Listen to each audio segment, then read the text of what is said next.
Hello, everyone.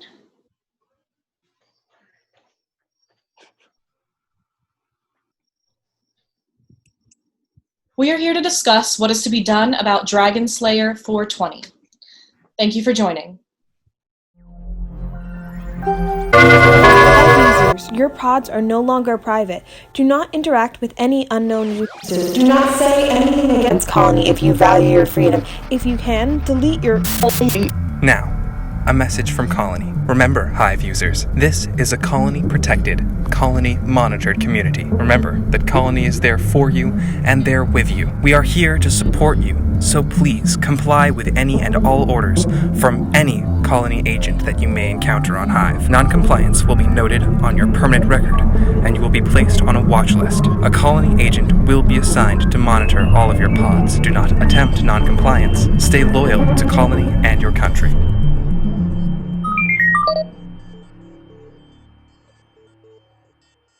Joining. Emma Goldmanstam, what is up, my guy? Emma, you're muted. You have to unmute yourself.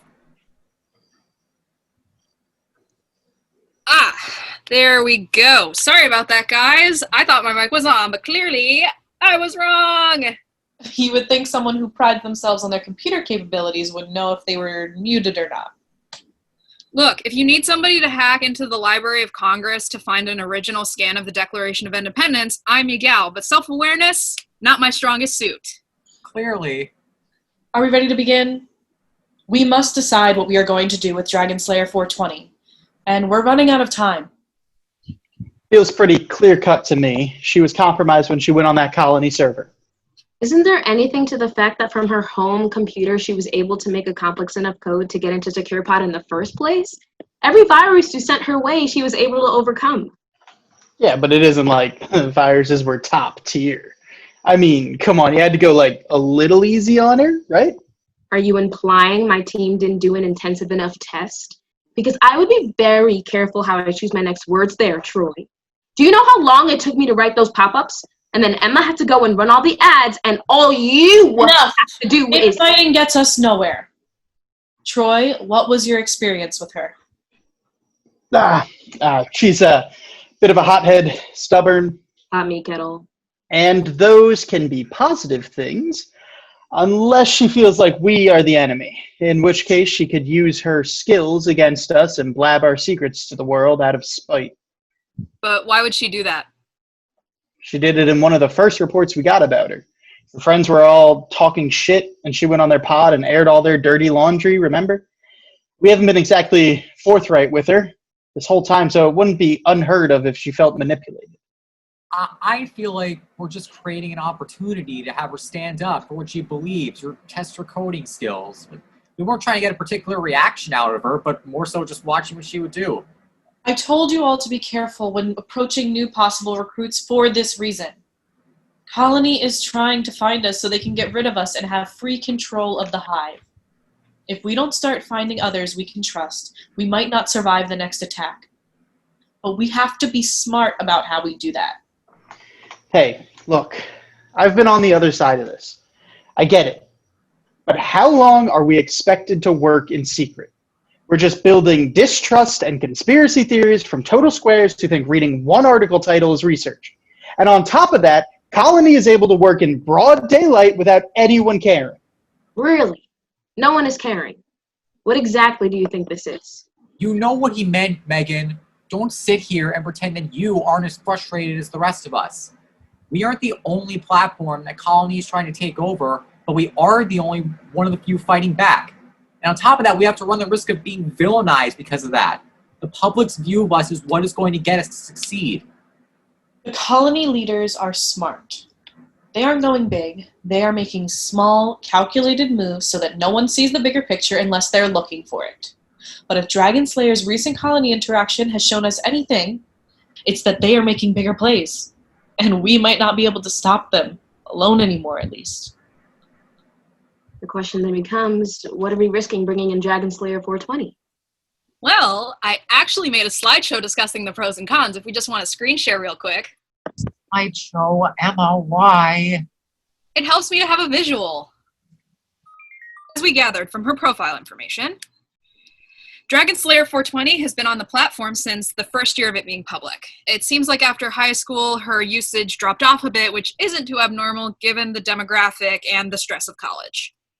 Basically, there was no red flag on her user other than her name and her recent activity in pod hopping. Oh, yeah, I have that somewhere. That would have made sense if we went chronologically. Essentially, Dragon Slayer 420 has been able to access even some of our more secure pods with her home computer, and with the right support system behind her, she might be able to find more colony pods quicker than we can find currently. I think given the statistics of colony increasing per day, and the fact that we are running out of time, recruiting Dragon Slayer 420 might be our best option. Hey, babe, I left my notes in the other room. Can you grab them for me? Troy, you're not muted, and I left them on the table. Thank you, my king. Hey. Honey, we talked about this. You have to chill out before work. And Jen, just in general, a general chilling out would be great. Whatever. Noted. Emma, did you have anything on the cons of bringing her in? Yes, let me just... From analyzing how she handles herself in some of our more stressful testing, Troy isn't wrong by saying she can be a bit of a hothead, code for scary, but let's not pretend that all of us stay level-headed every second of every day. However, she does have a habit of shutting down when things hit a little closer to home, I guess you could say. There's a very real possibility that we bring her in and she can't handle it emotionally and she just shuts down. Or worse, she takes that information to her friends, in turn making it essentially public knowledge. Okay, it sounds like we keep coming back to the best option being to move on to the next candidate. Dragon Slayer 420 is average at best. You would know plenty about being average, wouldn't you, Troy? Oh, look, babe, it's your ex-lover. Lover? Please, everyone stop saying lover. Star, I told you it was just an excuse.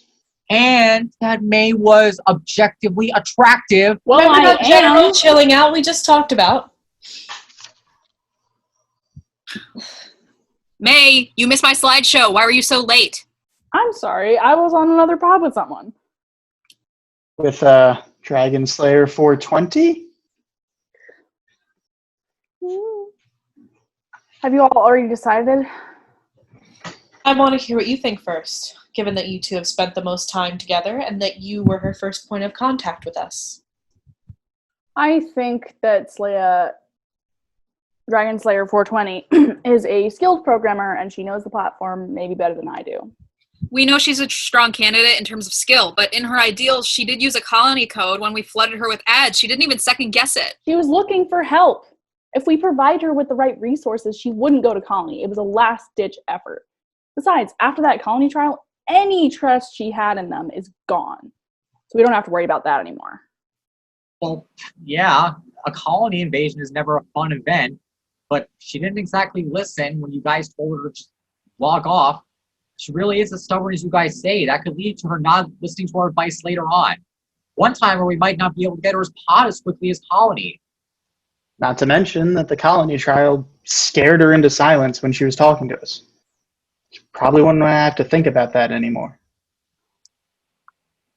May, do you think she would join us if given the chance? In my humble opinion, I think she should be recruited fully. She's already involved with colony, so we might be able to better protect her. This isn't about protecting just her, though. This is about building a team that will protect everyone. Listen, I don't mean to be that guy, but we could just delete her account and make her create a new one.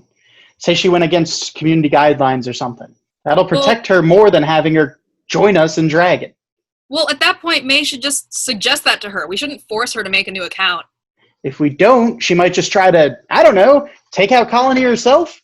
But if that's true, we should just bring her in. If she's actively looking for a way to help, we should just give her one. We shouldn't just bring her in just for the fear that she'll do something rash. Dragon Slayer 420 is the most loyal people I know. She doesn't give up easily, she's clever, and she cares a lot. Those are all traits we should take into consideration. She won't act rash if we give her the tools to do something good now. May, if you're just looking for an easy way to protect her because of whatever, we have other options here. Bringing her in doesn't put her at less risk with Colony. Okay, Dad. This isn't about me wanting to protect her. It's about me thinking she is the right person to bring onto the team. I've spent the most time with her, both for Dragon and personally, and I can tell you that she can do this. I'm sorry, but May, you got close to her, which is fine. But it could be clouding your judgment. But if you can't get a real read on her for whatever reason, maybe it's not worth the risk for us. It sounds like Dragon Slayer 420 has been given opportunity after opportunity to avoid actively involving herself, and yet each time she does choose to engage, even in those situations where it might not be best for her.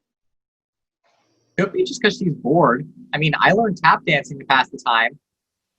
You really never pass up the opportunity to talk about the fact that you can tap dance, can you? If you could tap dance, you would understand. Oh, back it up, Tony Time Step. Okay. Whoa, Emma. What? It's not the only tap dancing master in this house. Ask anyone. I'm pretty good at tapping. Don't say it. Tapping that ass. Get over here, babe. Get over here, babe. No. Get it. It's a duet. Okay, it's a solo number now. Stop it. Stop it. No. No. This is why I don't let you in my study pods anymore. Oh, speaking of which, she did randomly enter the rehearsal pod I was in for class. I didn't even notice her till she spoke up. Was that a test? Was I supposed to run that test? No, she was just there. She pod hops when she's stressed, or upset, or bored. Pod hopping is kind of her thing. Maybe it's time we do a little pod hopping of our own then. Aren't we already kind of doing that? I mean, I think it's time for the Dragon Slayer and I to have a little chat face to face.